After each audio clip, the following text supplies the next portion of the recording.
बिस्मिल्लाहिर्रहमानिर्रहीम। हज़रात मोहतरम आप हज़रात दरस हदीस समाअत कर रहे हैं और दरस हदीस के अंदर हमारा सिलसिला फैज़ान ज़कात जारी और सारी है। ज़कात के फ़वाइद, उसके फ़ज़ाइल और ना देने के नुकसानात और ज़कात की शराइत और ज़कात के मसाइल मैं आप हज़रात के सामने बयान कर चुका हूँ। आज के दर्स के अंदर हम ये जानने की कोशिश करेंगे कि ज़कात करीबी रिश्तेदारों में से किसको दे सकते हैं और किसको नहीं दे सकते। सबसे पहले जिसको ज़कात नहीं दे सकते वो है अपनी असल और अपनी फ़राह, उसको ज़कात नहीं दे सकते। यानी कि माँ बाप, बेटा बेटी, पोता पोती, नवासा नवासी, इनको ज़कात नहीं दे सकते। फिर समझ लीजिए, माँ बाप, बेटा बेटी, पोता पोती, दादा दादी, नवासा नवासी, इनको ज़कात नहीं दे सकते, इसलिए कि एक अपनी असल है और एक अपनी फ़राह है। इनको ज़कात नहीं दे सकते। और अगर कोई मालदार हो, एक मसला वो समझ लीजिए, बहुत अहम बात समझा रहा हूँ, कोई मालदार हो और उसके बच्चे बालिग हो, बाप के पास पैसा हो, अगरचे ये सूरत कम होती है और होती ज़रूर है कि बाप के पास रुपया पैसा है मगर उसकी जो बालिग औलाद है उसके पास पैसा नहीं, तो उसको ज़कात दी जा सकती है, उसको ज़कात दी जा सकती है। इसलिए कि उसके पास जो माल है वो निसाब के बराबर नहीं, और जिसके पास निसाब के बराबर माल ना हो वो शरीफ फ़कीर हुआ, और शरीफ फ़कीर को ज़कात दी जा सकती है। हाँ, उसके यही बच्चे अगर न बालिग होते तो फिर उनको ज़कात नहीं दे सकते, इसलिए कि गनी बाप की जो नाबालिग औलाद है वो भी गनी में शुमार होती है। अब किन रिश्तेदारों को ज़कात दे सकते हैं वो भी समाप्त कर लीजिए। उनमें से है बहन, भाई, इनको ज़कात दे सकते हैं। इसी तरह चचा,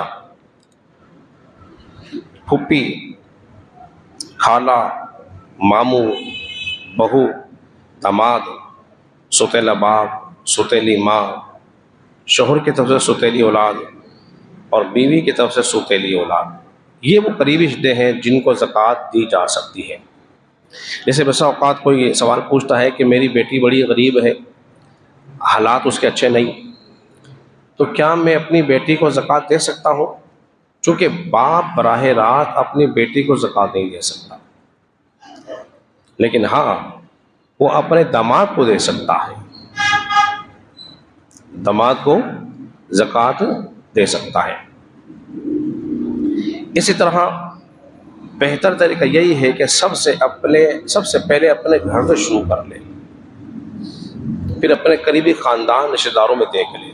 अगर कोई मुस्तहिक़ ज़कात है तो आप उसको दें, चूँकि जो करीबी रिश्तेदार होते हैं वो आपसे मांगते नहीं, क्योंकि पेशेवर लोग नहीं होते, तो ये ज़रूर नहीं है ज़कात के लिए। अक्सर लोग सवाल पूछ रहे हैं ज़कात के लिए क्या बता के देना ज़रूरी है? जी नहीं, ज़कात जो दे रहे हैं उसको बता के देना ज़रूरी नहीं है। चुपचाप से किसी भी बहाने दे दें, उसकी ज़कात, आपकी ज़कात अदा हो जाएगी। भाई जो है वो बहन को दे सकती है, बहन भाई को दे सकती है। अगर बहन मालदार है तो अपने भाई का करीब है तो उसकी मदद कर दे, और भाई मालदार है चाहिए कि अपनी बहन की मदद करें। इसी तरह शौहर बीवी को और बीवी शौहर को ज़कात नहीं दे सकता। कोई चाहे कि चलो जी मैं अपनी बीवी को ज़कात दे दूं और बीवी मालदार है तो वो शौहर को ज़कात दे दूं, ऐसा नहीं हो सकता। लेकिन जिसने अपनी बीवी को तलाक दे दी हो और उसकी इद्दत गुजर चुकी हो, तो अब शोहर जो है अपनी उस साबिका बीवी को ज़कात दे सकता है। शोहर अब उसको ज़कात दे सकता है।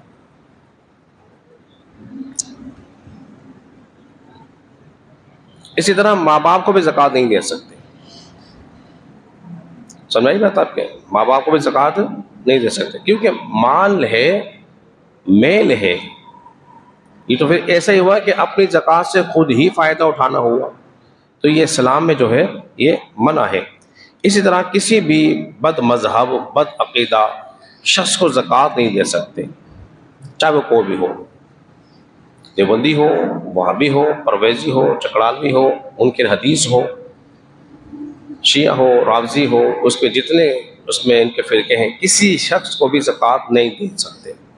अगर आपने ज़कात दे दी तो आपकी ज़कात अदा नहीं होगी, इसलिए कि उनका अक़ीदा हद्द कुफ्र तक बढ़ा हुआ हो। अगर उनका अक़ीदे की ख़राबी हद्द कुफ्र तक पहुंची हुई है तो फिर तो वो उनका इस्लामी साबित नहीं रहा, दारे इस्लाम से निकल गए। जब कोई दारे इस्लाम से निकल गया तो वो काफिर ही हो गया। तो लिहाजा मुसलमान को ज़कात दी जा सकती है, किसी गैर मुस्लिम को ज़कात नहीं दी जा सकती। ये चंद मसाइल मैंने आप हज़रात के सामने बयान कर दिए हैं कि किन को ज़कात दी जा सकती है और किसको नहीं दे सकते। एक बात और आखिरी में मैं अर्ज़ कर देता हूँ। लोग ये सवाल करते हैं कि बीवी पे ज़कात फ़र्ज होगी कि शौहर पर होगी। ज़ेवरात तो चूँकि बीवी के पास होते हैं और इस्तेमाल भी बेगम हाथ ही करती हैं, तो ज़कात कौन देगा? देखिए, जो जिसका मालिक होगा, अगर ज़ेवरात के मालिक बीवी है तो बीवी देगी। अगर ज़ेवरात का मालिक उसका शौहर है तो फिर ज़कात शौहर पर वाजिब होगी। देख लीजिए कि आपके बिरादरी में उर्फ क्या है कि शौहर ने वो ज़ेवरात बतौर इस्तेमाल के दिए हुए हैं कि मालिक बना दिया है। ये फैसला आप करेंगे, को मुफ्ती कोई आलिम साहब नहीं कर सकते। अगर आपने इस्तेमाल के लिए दिए हुए हैं कि तुम इस्तेमाल करो, पहनो, पर आप उनकी मालिक नहीं हो, तो फिर वो जितना भी सोना होगा, जो माल असबाब होगा, उस तमाम की ज़कात जो है वो और ये शौहर के ज़िम्मे है। और अगर आपने मालिक बना दिया है और बीवी के पास माल है तो फिर उसकी ज़कात बीवी पर होगी, शौहर पर बोलिए नहीं होगी। मगर फिर भी वो बकरा शौहर को ही बनाती है, वो खुद देती नहीं है, बकरा शौहर को ही बनाती है, यही देगा। इसी तरह कुर्बानी का मसला भी यही है। वो औरतों में कुर्बानी वाजिब होती है मगर वो करती नहीं है, बस उसी को ज़बह करती हैं और खुद बची रहती हैं। आखिरी बात हुई, गुफ्तगू खत्म। सवाल ये पैदा हुआ कि आप सब ख्याल करते हैं कि कुर्बानी की खाल का तकाजा करें ना किसी से। हम मताज के लिए जब कुर्बानी खाल जमा करते हैं तो फ़ौरन कहता है मैं तो ये कुर्बानी खाल बेवा को दूंगा, जबकि एक बकरे की खाल 150 रुपये की है। कितने की है? 150 रुपये की। उसको कुर्बानी की खाल में बेवा याद आती है। भाई पूरे साल पड़ा है इसकी मदद करने के लिए, 150-200 से क्या उसकी मदद हो जाएगी? मुझे बताइए। और गाय की खाल इस वक्त 1000 रुपये की खाल बिकी थी। अब सवाल ये पैदा हुआ कि आया बेवा को ज़कात दे सकते हैं कि नहीं दे सकते? अक्सर ये कि बेवा को देंगे। भाई अगर बेवा के पास ही बहुत माल जमा है तो फिर इसको ज़कात नहीं दे सकते। ये बात समझ लीजिए। देख लें कि बेवा वाकई मुस्तहिक ज़कात है कि नहीं है। अगर मुस्तहिक ज़कात नहीं है तो उसको नहीं दे सकते। अगर मुस्तहिक ज़कात है, उसके पास माल मौजूद नहीं, तो उसको ज़कात दे सकते हैं। अल्लाह रब्बुल इज़्ज़त की बारगाह में दुआ है, अल्लाह हमको समझने की तौफीक अता फरमाए। आमीन।